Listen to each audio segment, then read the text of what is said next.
20 people here with us tonight, which is wonderful. So hello to everyone. Thank you also for sharing it, because I didn't have the new logo for this slides presentation. So creating hope for the world is a wonderful, wonderful model that we can certainly put to practice next year. So I'm going to start. We're going to have the slideshow since Chris brings it up. Okay, and this slideshow, I'm hoping maybe we can get through this in a half hour and then maybe have time in the rest of the time for any questions and answers. So, and this slideshow is going to be available. Chris will post it. I don't know if he'll do it tomorrow, but he will after Saturday's presentation. So it'll be available. You don't have to take lots of notes tonight. You can just listen and write down any questions you have or put them in the chat. So let's get started. The Rotary Foundation makes two types of grants. One are the global grants, and the other is the district grants. And for those of you that don't know, the global grants are large international projects that require the participation of at least 2 or more clubs and districts from around the world. The minimum budget is $30,000. When you decide to do a global grant, you have to take a certification process online before you can put a grant into as an application. And then when it's accepted, the RI staff will be, someone will be assigned to you to work with you through that grant process. So tonight, we're really not going to talk about global grants, but in the district, the co-chair of the grants right now is Holly Seabury, who has had a lot of experience with global grants. And so if your club decides you want to do a global grant, she would be the person to contact if you have questions. But tonight we're going to talk about the district grants, which are supporting the projects in your home community with your club. They're smaller in size. The max that we have in 6540 is $3,000. And you and your club will supervise that grant, and you will work with the grants committee, who are made up of Rotarians from around the district, who will help you if you have any questions. Okay. All right, okay, Chris, I'm not advancing. There it is. So where did the grants come from? This money is a partial return of contributions that are made to the Rotary Foundation from 3 years ago. That money is invested, and then half of it comes back to our district. And then again, once that half comes back, it's divided again, and 50% goes into the our Global Grants Fund, and the other is returned for district grants. So it's half of the money comes back, half stays with Rotary World Fund, and then of the half that comes back, it is divided into global grants and district grants. So, and also Polio Plus, that money comes out of here too. So in an average year, we have about 68,000 available for district grant supported activities. And that varies depending on how much was donated 3 years ago. We have seen these funds come down. I'm expecting over the next couple of years, especially with COVID, we know people hadn't come to meetings. Foundation giving has been down. We're hoping that now that clubs are meeting together again, there'll be an uptick and that those funds will start. Because at one point, I think we had about 75,000 for district grants, but this coming year we have 68,000. So these monies are not our district funds. They're not dollars from the dues. They're dollars from donations to the annual fund share. Each district sets its own rules for participation. Our district has set a max per club for $3,000. And these projects are smaller. They have to be completed in the time frame of, well, it's almost 3 to 6 months hopefully you'll be done by that, but they have to be started and completed between July 1st and June of 2024. And we hope that you will involve your club members in whatever the project is, because we know when club members are participating, when they are active, when they can see their foundation dollars at work, they tend to give more. And besides that, it creates that sense of service above self, and it also lets the community see Rotary in action. You can also do your grant in conjunction with another club or another organization. And in addition to the club projects, district grants also support some of the Interact, Rotaract, and Early Act activities. They support Rotary Youth Exchange. They support the Summer Scholars Program. We set aside $8,000 a year for a summer scholar. We had a wonderful young woman last year who went to Italy. And I know Ron John is gearing up. He's got applications that will be reviewed soon to pick a scholar for this coming summer. And now Rotary is allowing Rotaract clubs to apply for a district grant. So if you have a Rotaract club in your district, in your club vicinity, they can apply for a district grant, but they have to do it in partnership with the club. So you have to work together with them. And here is our cycle. It's simple. Right now we're in the application window from January through March 31st. That is when you can fill out applications. You can talk about your grants with your clubs, decide what you want to propose.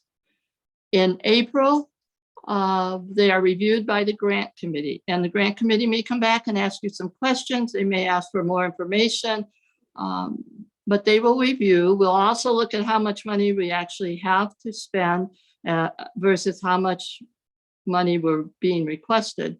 And then they will make their decision with the district governor, and the preliminary approval will go to the clubs in May. At that point, I then can do online our completed grant application to RI, and it hopefully will be reviewed in June. And then we will get our final approval from RI by the end of June. And you can't start your project. Number one, we can't start until we have RI's approval, and we can't start before July 1st. Excuse me. So then the clubs have the timetable of July of 23 through May of 24 to complete their project. We are asking your project to be completed by June, and that you will send in your final report by June 24th.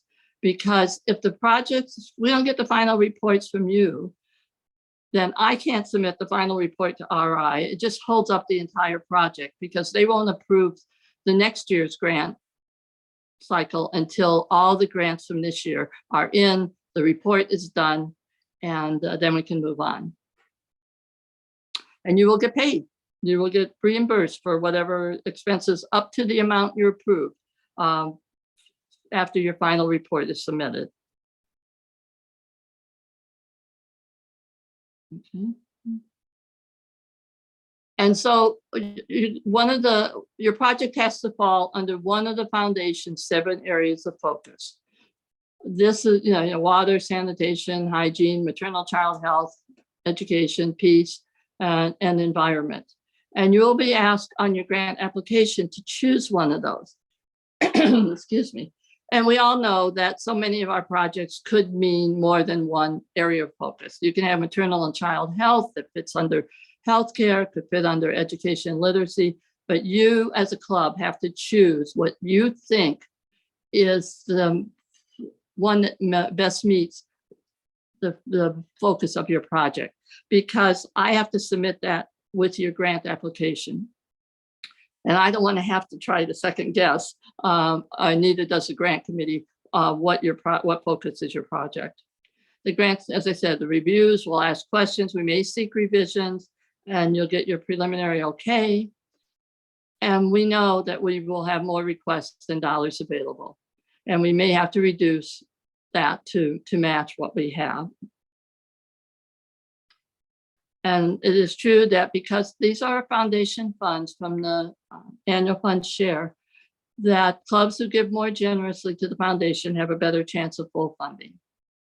We'll talk about that a little bit more later. Now, here's some eligible activity. You can conduct educational seminars. These are things that clubs have done already in the past. You can repair or renovate existing buildings. You can do new construction in parks or public areas.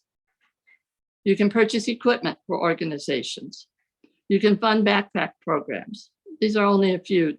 Scholarships, but no payments can be made to individuals. They have to go to centers of learning. You can do town welcome signs. You can do international projects, smaller ones. You can join with other clubs to do some of those, put funds in. Then there are ineligible activities. And some of these include, you cannot purchase any land or buildings with district grants. You cannot do fundraising activities for your club. So you say, let's say you ask for money from the district and you want to do fundraising to raise additional dollars. You can't use district grant dollars to do your fundraising activities. That has to be separate. You can't use it to go to Rotary conferences or do anniversary celebrations. It has to be used for service projects for the betterment of your community. You can't make unrestricted cash donations to an agency. You can't submit for activities that have already been paid. No money can be expended or be reimbursed that happened before July 1st of 2023. We put a limit here on Rotary signage. You can include those in your grant, but not for over $500. Rotary International allows $1,000 as an eligible activity, but because we only have 3,000 per organization, it's limited to $500 in this district. And you can't do construction where money can be made. And that, a couple of years ago, there was a proposal for a grant for a concession stand for a public park baseball field. And Rotary district grants could not be used to construct where money can be made. It can be, I think they ended up choosing then to put in batting cages and put in where the ball players sit, but you cannot use it. And if you have any questions about whether something is or is not an eligible activity, please contact me. We can kind of go through that. And you cannot, as a club, own the equipment. If equipment is purchased, it has to be given to an agency, to a municipality. You can purchase it, you just can't own it. And most Rotary clubs don't have any place to store things anyhow. There are two important resources that are on the district website. They're on the left-hand side where you'll find all the materials. One is called eligibility guidelines, and it's like on one side are eligible activities, on the other side of the page are ineligible activities. And use those, it's a quick and short version of what you can and cannot do.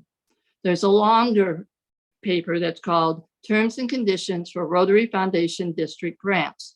I would encourage you to read it. It's about 8 pages, but we ask that you read it before starting your grant because they revised it in 2022. In September of last year, they put out new terms and conditions. Many of them are the same, but they've added some things. You cannot look for landmines, because they're talking globally. So there are things you cannot do. And in the grant application, we're going to ask you to attest that you have read those two resources before you submit your grant. I'm not moving again. All right. Unfortunately, some of the clubs in our district will not be eligible to submit a grant. Clubs who are not current with RI or district dues are ineligible. I will be checking before the end of March with with Chris, our district secretary, and also our district treasurer to find out if there are any clubs who are ineligible because of the non-payment of dues. And because the funds come directly from Rotary, the foundation giving plays a definite role in the decision making. We look at your 3-year giving average of per capita giving to the annual fund share. And to be eligible for a grant, it has to be $50 or more per capita over a 3-year period.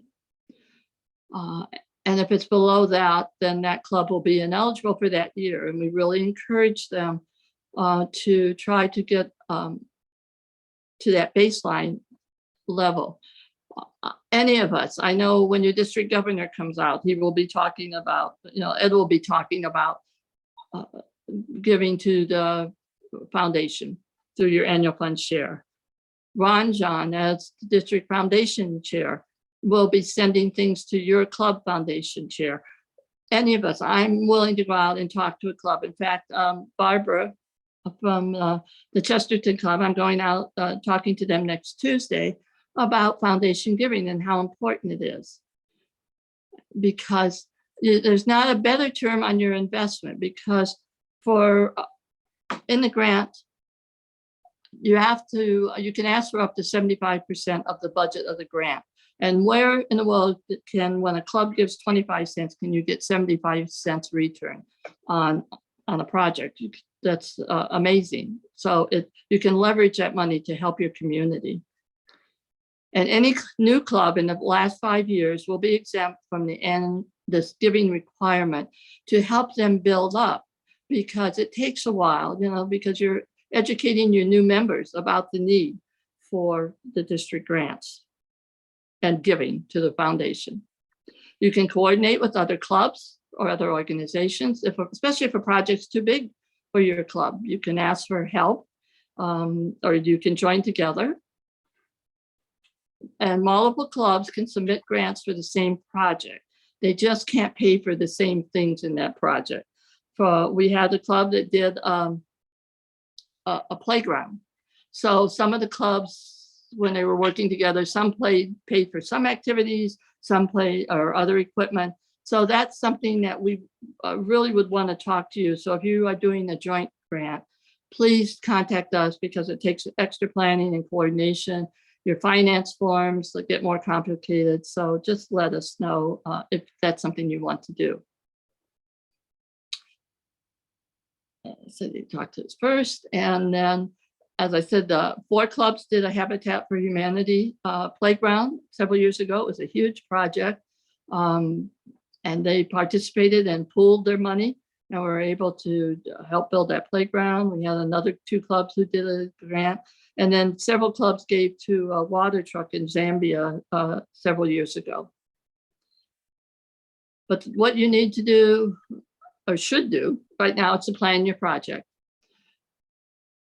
Get 2 club members committed to the project. You have to list both their names on the application, which we're going to look at in a little bit. But also your president-elect, because this will be their project, because it won't start until July of next year. So July of this year, on the July 23, but it is going to be in their year. So they need to be committed to the project, not just your current year president. Plan the scope of your activities. Are they reasonable? Can you get it done before June of next year? And how can you get your Rotarians actively involved? You can give money to another organization, but if there isn't something for Rotarians to do, they don't often see the value. It's not just a check writing club, it's to get Rotarians involved actively. When I'm pressing this, it's like my clicker is not moving. There we go. So you need cost and time estimates. You need coordination especially if you're working with municipal authorities, getting on their timeline and making sure that you can get the activities done is very important. And then make a plan for publicity so that people know what Rotary is doing in your community, and have contingency plans. Did somebody say something? I'm sorry. Hello? Okay. Have contingency plans if we can't fund your entire request. The application isn't online. It's almost the same exactly as what you did last year.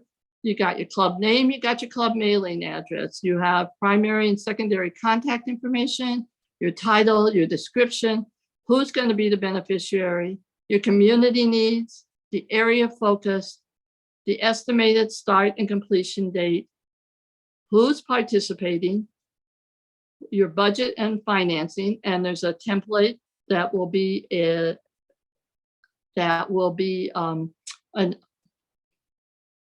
Excel spreadsheet that you will use. We'll show you that in a minute. If you purchase equipment, material, supplies. And this year we put a conflict of interest statement in the application for you to sign off on. A Rotary RI is very strict about conflict of interest. And if there is a conflict of interest, and we know, especially in some small communities, Rotarians often will say, well, I'll give you materials at cost. But it is a conflict for that particular person because they are benefiting as an individual. So that it needs to be stated so that everybody's aware of it. And that person, so we're asking you, if there is a conflict, please state what it is. And if we have any questions, we'll get back to you. And if there isn't none, then just if there's an opportunity to say there's no conflict. Publicity, oops, I went one too far. Let me go back a minute. And the reports will be a final report. There's a place to authorize it, and there's a completion checklist. And then the next thing that came up for a minute is the financial template. And there'll be a link to this. And Chris has developed this so that when you list your items to be purchased, and then you list your funding sources, those two have to agree. And you'll get a green down at the bottom. There'll be a green thing that will come up. So if you don't get green down at that bottom line, that means it doesn't agree, that they're not adding up. And you need to go back and see where the difference is. This particular form you will download and you'll email to me, and my contact information will be here on the ending slides. But this isn't important, and if there's anything to be added to it, if you have some cost estimates, you can send those along also. And then before you conduct your project, when that application is filled out and when you submit your form to me, then you will hit submit, and the application will immediately go to the 6540 website. And it will be recorded. Okay. Once you get approval of your project, don't start until you get that final approval. And I will send you an email that will say your project first has preliminary approval, and then the final one will say RI has approved your project. And then I'll ask you just to email me back so I know you got it. Don't start before July 1st. Don't spend any money before July 1st because you will not be reimbursed. Save your receipts, and invoices are not receipts. You have to show payment has been made, either with credit card receipts or checks.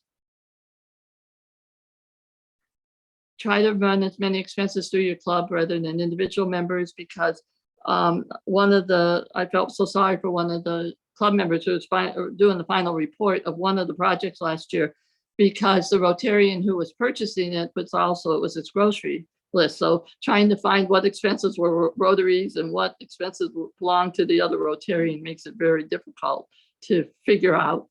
Do fundraising if you need to, if it's less than the grant's less. And if you go over budget, you can't get any more grant money. There is no more to get. So if you go over budget, make sure you have the money to pay for it. And then finally, what if things change? And we know that happens. We have asking you to get all your projects completed by June 24th of 2024. Make sure that report is in before the end of the month. And if you get your project done sooner, you can submit your final report at any time and get reimbursed. Already for the project for this current year, we've already refunded and reimbursed 3 different clubs because they got the projects done in the fall and they've sent the final reports in. So the sooner you get it done, send it in. Sometimes things change. Municipal timeframes have been really crazy. One of the clubs was working with a municipality who all of a sudden decided they were going to put off the project for a year. So we will work with you. We cannot escrow the dollars for you because if we don't expend them, they have to go back. And so if that should happen, the sooner you know that, the better. You can contact. We will work with you to try to figure out if there's some way of salvaging that particular project this year, or whether we need to redo it or do a new project in a short time period.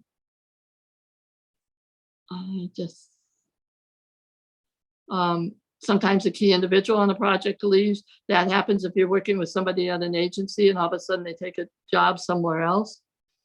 And we know that COVID issues are still affecting supply chains and staffing in some of the suppliers. So things get held up that you don't expect. Fundraising falls short. These are just some of the things that can happen, but contact us early if there's a problem.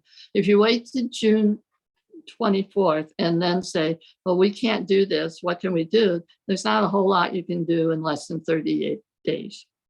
So the sooner the better.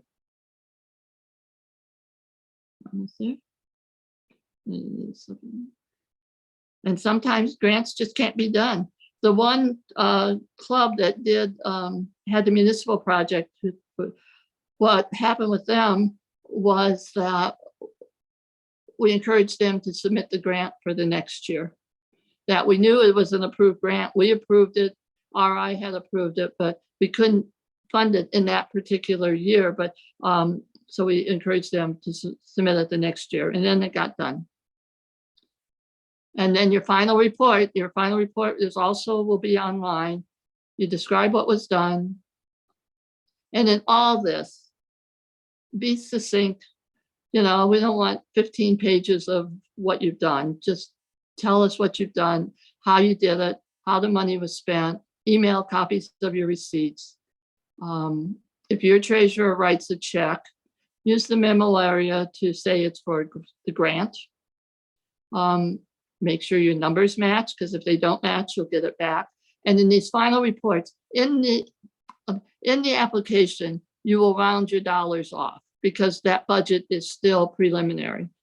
But in your final report, the numbers have to match exactly. You sign the report, you submit the report, and then we will reimburse you. And here's a copy of the final project report. It's kind of condensed on here for 23, 24. It too is also the expenses have to equal the income sources. You'll put in there what you expect and what we've told you that we will give you, and then that all must equal. And this year, when you submit your application for the first time, we're going to do something different in 23, 24. We're going to do direct deposit. So when you send your application in, and we would like you to send a copy with your the original financial report of a voided check, Rotary check. And then next year, because right now the process is when a final report is approved, I instruct the grant treasurer to write a check. But because the checks right now have to be double signed, he has to send the check back to me. Then I have to sign it. Then I have to send it out to the club. And sometimes the club doesn't always cash the check right away. And so we're trying to find out where the checks are at and what happened to them. So next year, when you get the final report is approved, we'll do a direct deposit into the club bank account. So that's an important piece, but void the check and send it with your application. We're almost done here. Then we'll go to questions. These are just some pictures. Email 2 or 3 pictures with, if you have them, with your final report.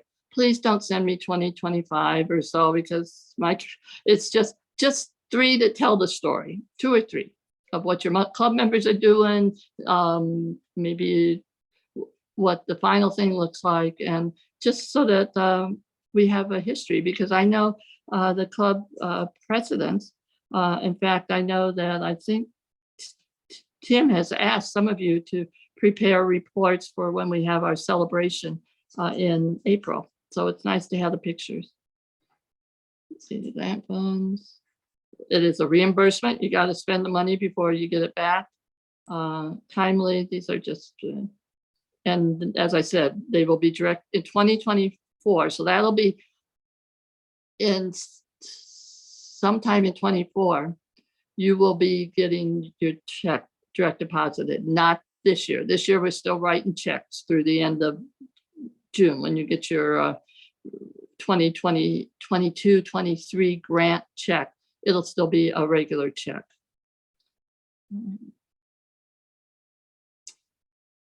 All right, and there we go. You'll get it back if the income and expenses don't match to correct. If we don't see some Rotary participation, we'll probably ask you why that is. The receipts don't add up. And I tell you, the one of them that came in this just recently, it didn't add up. Income didn't equal expenses by 3 cents. Now, I know that sounds crazy that we just can't overlook it or change it, but you know, we as a district, we sign off that we have the proof that you expended those funds, and when they don't add up, so they had to go back and find out where the mistake was at, and we corrected it and got it fixed, and the club got their money. But it takes time for everybody, and you don't want to have to do things twice. And we can only supply 70%, 75% of the project cost. Don't start too early, and don't provide too much detail. And in the grant application, you round it up, or round it off. And then the final report should be exact. And there's a mistake on here, and I didn't catch it until earlier today, and Chris already had it. If your expense is $947.65, you don't round it up to $950. You round it up to $948. So I'm going to change that between now and Saturday. And no handwritten or applications. We're in the new age now. We're doing things online, so please do not handwrite them. Okay, Chris. Let me get this. Oh.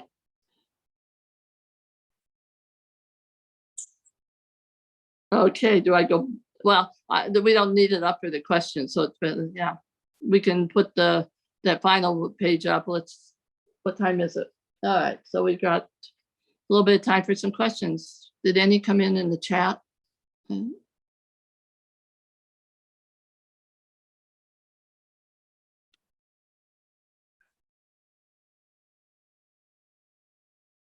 I have a question, and it's actually related, Sharon. When are the final reports due, and what happens if a club has not finished their project by July 1st, or whenever the deadline for the project? And we need to discuss that, because if you've outlaid the money and you have receipts showing you made the outlay and you know it's gonna get done in the next month or so, but then maybe we can go ahead. But if you are going to expend money after July 1st to 24, we will not be able to reimburse you out of this grant cycle. So if you know for a fact it's not going to be done, it's better to say so now because it's January and you might be able to do something different. But we can have a talk offline, but it truly should need to be done before the end of, really by mid-May. Yeah, that's what I wondered what the deadline was. Yeah, but the report needs to be in no later than June 30th. Then I would like it on June 24th. Oh, okay, all right. Okay. Ron John, what did Ron John say about 3 cents?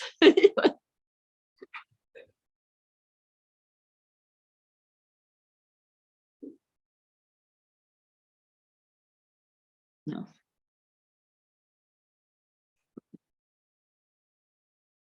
Right. Hi, everybody. Nice to see you all. I have a specific question about a specific project, and I don't know if this is the right forum for it. And if it is, just cut me off and mute me. I get it. Our town is putting in a monarch butterfly garden, and we're making this kind of the year of the monarch butterfly. We're a monarch city, and it's really becoming a big deal. And as part of this monarch garden, I'm trying to think of a way that our Rotarians can get involved with it. And one of the things, or two of the options I have in my head would be a piece of public art and or beautiful like butterfly park benches, like a wrought iron butterfly.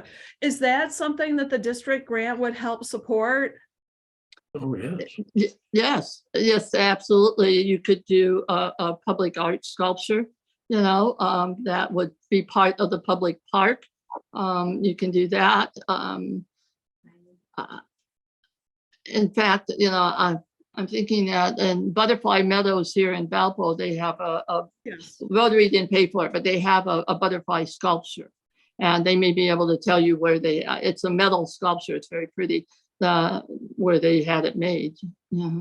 So yes, that could be part of it. There could be other things that you may want in that park. I don't know exactly.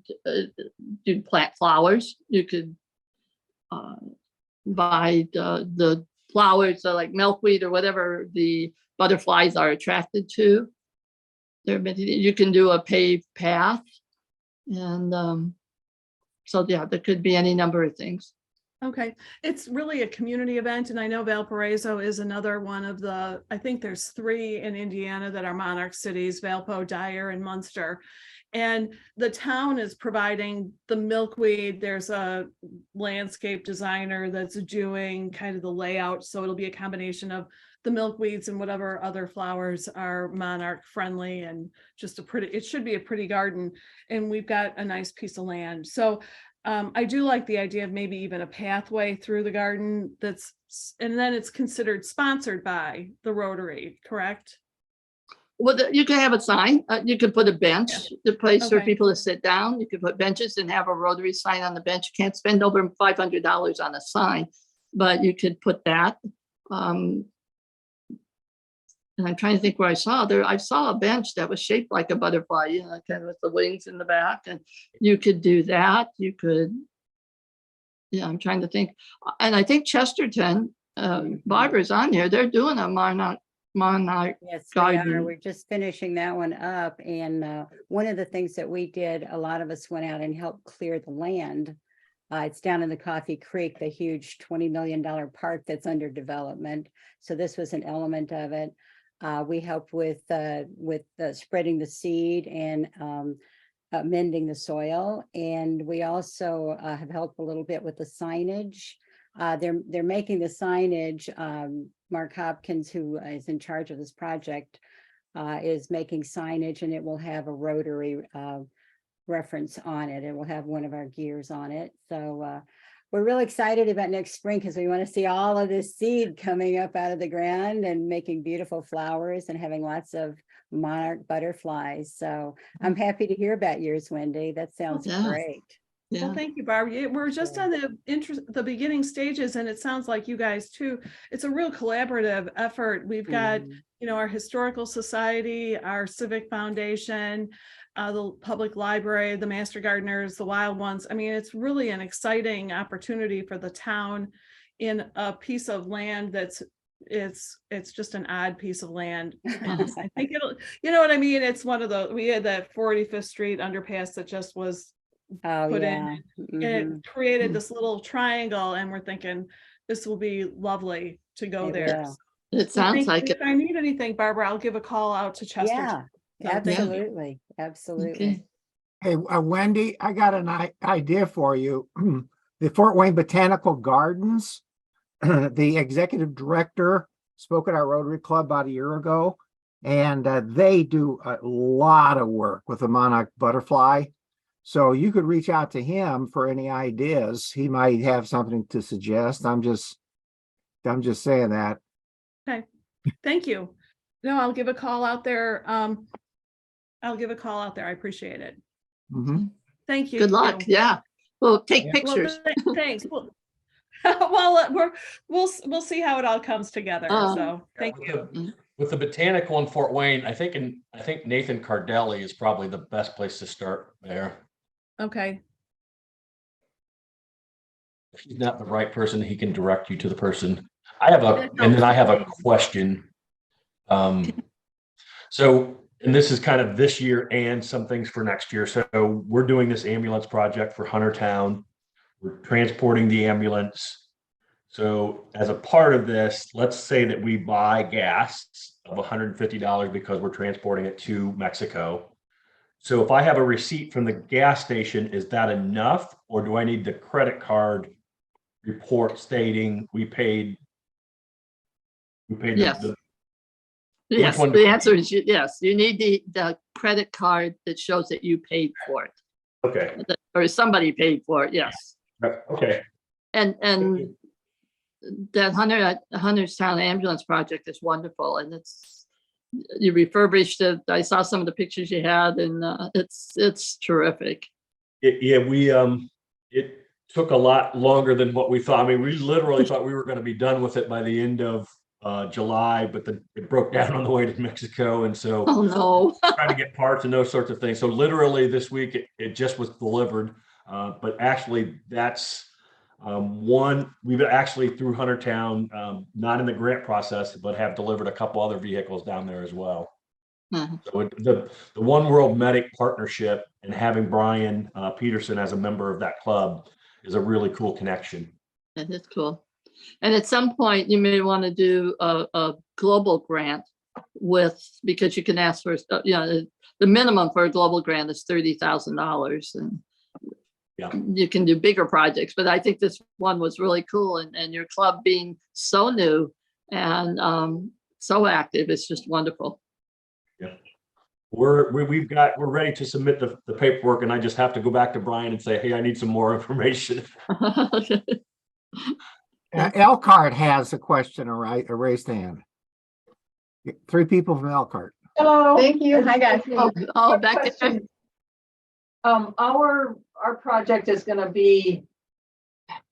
have some expenses that we won't know exactly what they are or how much they equal until we're into it. It's 3 different productions, and we'll probably have some expenses for props and costumes, but those kinds of things get worked out during the workshop leading up to the production. So do we give you an estimate ahead of time? Yes. Okay. And our club can pick up the difference. You know, we Okay. can fundraise for the difference, right? Right, Yeah, yeah, I and- mean, it needs to be a anticipated. reasonable, a reasonable Okay. estimate, but on your best Okay. knowledge and everything. But yeah, if that's part of your project, yes. Okay, thanks. Because it's a budget, the budgets change because things happen while you're doing the projects, but, yeah, so, yeah. Okay, thank you. Mhm. Anybody else? You see anything else? Yeah. Well, um, Chris is gonna put up, or one of us, on my contact information, so that if you have any other questions, you can reach me there. There's my email, there's my cell phone, so you can text, you can call me. I'd be happy to answer any questions, because sometimes sometimes, especially if you're new at some of the grants, you don't know the questions until you get into it. But we will be trying, we will answer you as best we can and get you the information you need. And then these slides will be available on the website. And then Chris will put up a recording on YouTube under Rotary District 6540. So hopefully that information will help you as you are writing your grant. Okay, I thank you. I'm excited. This is the best part of Rotary, because you get to see all the different things that people are doing in their communities to make life better. So thank you all. Thank you for being here tonight. Thank you for what you do. Thank you for your service above self. Thank Thank you. you. Appreciate it.